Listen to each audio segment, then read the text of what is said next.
नमस्कार, स्वागत है आपका दुनिया की आवाज़ पर। मैं राहुल चौहान और फिलहाल हम शामली में मौजूद हैं और एक बड़ी घटना 26 तारीख को शामली में हुई है। अपने भाई है अंकित बालियान और बहुत ही मशहूर सिंगर थे शामली बंती खेड़ा के, उन पर धुआंधार फायरिंग हुई है शामली में। एक बड़ी घटना है, प्रशासन की चूक है क्या है, उसको लेकर हम आज यहाँ पर पहुँचे हैं और मुकुल भाई है अपने किसान नेता, उनसे बातचीत करेंगे इस घटना के बारे में और एक राजनीतिक पहलू जो चला हुआ है, जो 2027 का विधानसभा चुनाव आने वाला है उसकी तैयारी सभी पार्टियां जोर शोर से कर रही है, उसको लेकर भी चर्चा करेंगे। और जो यह प्रशासनिक चूक हुई है 26 तारीख को, उसके बारे में चर्चा करते हैं। मुकुल भाई राम राम। राम राम जी।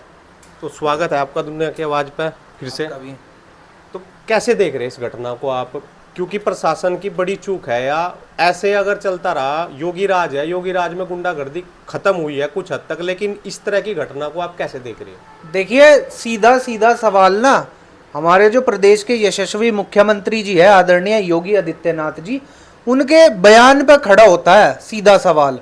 जिस तरीके से वो यूं कहे ना कि प्रदेश में आज जीरो टॉलरेंस की नीति से काम कर रही है, अपराध मुक्त प्रदेश है, ऐसा कुछ नहीं है। धरातल पे देखो, यहाँ हर जिले में, जैसे मुजफ्फरनगर, शामली, मेरठ, बड़ौद, बागपत हो गया, हर दिन कम से कम 2-3 ऐसी घटनाएं।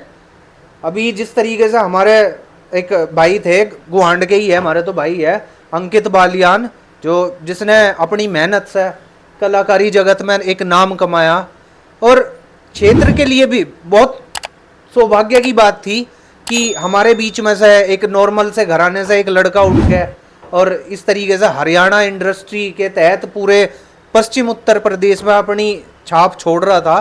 तो बहुत सौभाग्य की बात थी और इस दौरान ऐसी घटना घटित होना तो ये बहुत दुर्भाग्यपूर्ण है। अभी हम उनके पैतृक गांव बंती खेड़ा से होके आए, उनके पिताजी से मिल के आए। उनके पिताजी ने प्रशासन की बात मानते हुए उसका अंतिम संस्कार करा और 5 दिन पे सहमति बनी कि भाई 5 दिन तुम्हारे हैं, छठे दिन में आके FIR उठा के ले जाऊंगा, FIR।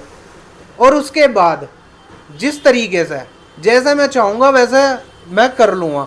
और रही बात उनके करने की, क्षेत्र का हर एक व्यक्ति उनके साथ है, परिवार को पूर्ण रूप से सांत्वना है। और दूसरी चीज, वो सिर्फ उनका बच्चा नहीं था, वो क्षेत्र का बच्चा था, उसने क्षेत्र का नाम रोशन किया, पूरे पश्चिम उत्तर प्रदेश का नाम रोशन किया। पर जिस तरीके से मैं अभी कह रहा था कि मुख्यमंत्री जी जीरो टॉलरेंस की नीति बता के वो करे, ऐसा कुछ नहीं है। सरेआम शहर के अंदर किसी व्यक्ति को मार के जा रहे हैं, फिर उसके बाद वे 10 मिनट के अंदर अंदर बॉर्डर क्रॉस भी कर रहे। 10 मिनट का समय बहुत हो स्थानीय प्रशासन या बॉर्डर प्रशासन को सूचना देने में भी। तो कहीं ना कहीं मुझे पुलिस का इन्वॉल्वमेंट इसमें लग रहा, क्योंकि कोई इतनी बड़ी वारदात को अंजाम देना कोई छोटी बात नहीं है, और वो भी शहर के बीच में। और तरीके से मैं रवैया देख रहा ना, शामली पुलिस सिर्फ कमाई का साधन देख रही। यहाँ की जो कानून व्यवस्था है, ये जो अपराध हो रहे, जिन्हें हमारे मुख्यमंत्री जी अपराध मुक्त प्रदेश बता रहे, अब जिले में इतना अपराध बढ़ चुका, आज से पहले ऐसा कभी हमने अपनी याद में तो देखा नहीं। अच्छा, गुंडागर्दी मुक्त उत्तर प्रदेश बताया जा, उसके बावजूद भी शामली के बीच कई चौराहे पार करने के बाद में एक तो बिना नंबर की जो मोटरसाइकिल थी वो घुस कैसे गई, घुसने के बाद में फिर वो अपनी मतलब जो उनकी मंशा थी वो पूरी करने के बाद निकल भी गई। तो कहीं ना कहीं प्रशासन की बड़ी चूक है। बिल्कुल, 4 चौराहे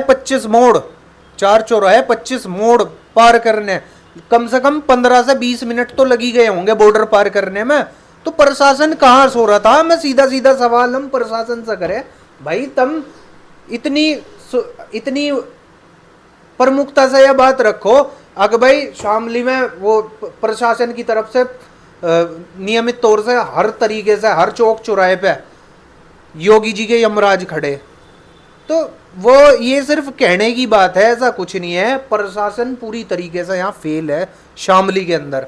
जिस तरीके से प्रशासन का यो कहना है कि शामली में कानून व्यवस्था पहले से ज्यादा सुदृढ़ है, हमें तो नहीं लगता भाई।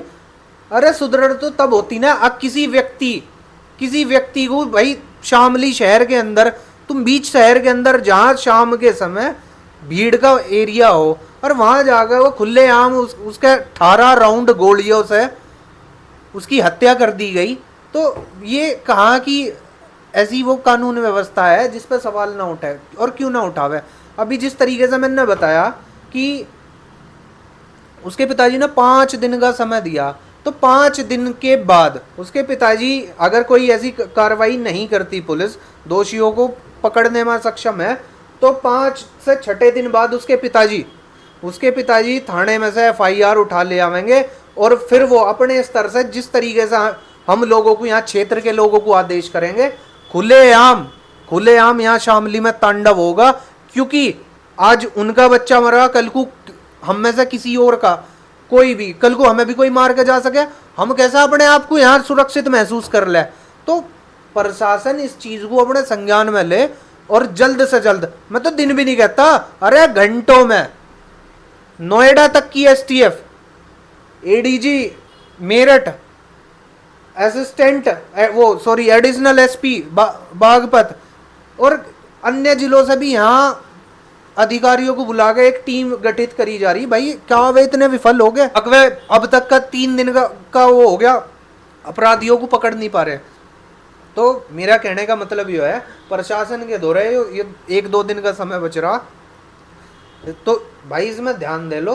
और ध्यान नहीं देते तो सरेआम तांडव होगा, और पूरा क्षेत्र उनकी साथ है पूर्ण रूप से। क्योंकि सिर्फ उनका बच्चा नहीं मरा, वो बच्चा पूरे क्षेत्र का था, और उसने अपने क्षेत्र के साथ साथ पश्चिम उत्तर प्रदेश और हरियाणा में भी अपनी कलाकारी से छाप छोड़ रखी। उसका लॉट ऑफ हार्ड वर्क था।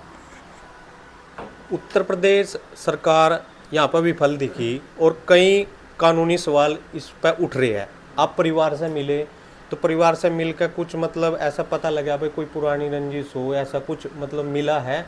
किस वजह से मतलब वो परिवार ने कुछ बताया इस चीज़ के बारे में? परिवार का तो यही कहना है, और जहाँ तक कि मेरी भी एक बारी मुलाकात हुई, यहीं शामली सदर विधायक है प्रसन्न चौधरी जी, उनके आवास पे मेरी मुलाकात हुई, उससे कम से कम 1.5 घंटा। वो इंसान व्यक्तित्व का धनी, मिलनसार और प्रभावशील व्यक्ति, जो मतलब एकदम से किसी में घुल मिल जाना। तो हमें नहीं लगता कि वो ऐसा बच्चा था। और उसका जो भी युद्ध सिंगिंग लाइन तक का जो भी उसकी जीवन की कार्यशैली रही, वो इस तरीके से रही कि वो पहले आर्मी की तैयारी कर रहा था, मेहनती लड़का था। तो उसकी डिस्क वगैरह सरक गई थी, तो फिर वो मतलब विफल रहा उस चीज़ में। फिर उसके बाद उसने कहीं फ़ोन वगैरह का काम शुरू करा, तो फ़ोन वगैरह की भी कोई उसकी शॉप वगैरह थी। फिर वहाँ से जो सिंगिंग लाइन में आ गया, बढ़ता गया। फिर कोई गाना आया था, वो भरी कोर्ट में गोली मारेंगे, वो करके था, उससे यो अपनी छाप छोड़ता गया और नाम बढ़ता चला गया। तो एक और चीज़ है इसमें, उसकी कोई रंजिशबाजी नहीं थी। अब कोई गाने वाली कंट्रोवर्सी हो, कुछ ऐसा? नहीं, ऐसा कुछ नहीं है। अब भाई मुझे क्या पता, अब हम राजनीति कर रहे हैं, ठीक है, और कोई आप ही हो भाई, सामने कॉम्पिटिटर आप हो, मुझे क्या पता आपके मन में क्या चल रहा मेरे प्रति, या आपको क्या पता मेरे मन में क्या चल रहा आपके प्रति। तो ऐसा कुछ नहीं होता, ये मनों के वहम हो। और दूसरी चीज़, आजकल का ये चल रहा कि एक दूसरे को देख के खुश, असामाजिक तत्व हर जिले में मिलेंगे आज के टाइम में आपको। तो ये बहुत बड़ी वो है, प्रशासन को भी इस पर ध्यान देना चाहिए। ऐसा नहीं है, हम सब यहाँ गंगा जमनी तहजीब वाले लोग हैं। और दूसरी चीज़, हम हिंसा में तो विश्वास रखते ही नहीं, पर अब प्रशासन की तरफ से भी ऐसा कोई बयान आया था कि भाई उनकी कोई रंजिश भी हो सके, वो ऐसा कुछ नहीं है। 1% भी, हम गवाह है, हमारे गुआंढ का लड़का है, ऐसा कोई मामला नहीं था। अब प्रशासन इधर उधर की बात उठाकर अपने आप को विफल साबित करना चाह रहा, पर हम उस चीज़ को बिल्कुल नहीं मानने के। हिंसा में हम बिल्कुल विश्वास नहीं रखते, पर अगर इस चीज़ में अगर प्रशासन ने कोई संज्ञान न लिया इन 2 दिन के अंदर अंदर, तो भाई हमें तो खुद हथियार उठाने पड़ेंगे, क्योंकि आज उसकी साथ हुआ, कल को हमारे भी कोई गोली मार सके। ठीक है जी। 2000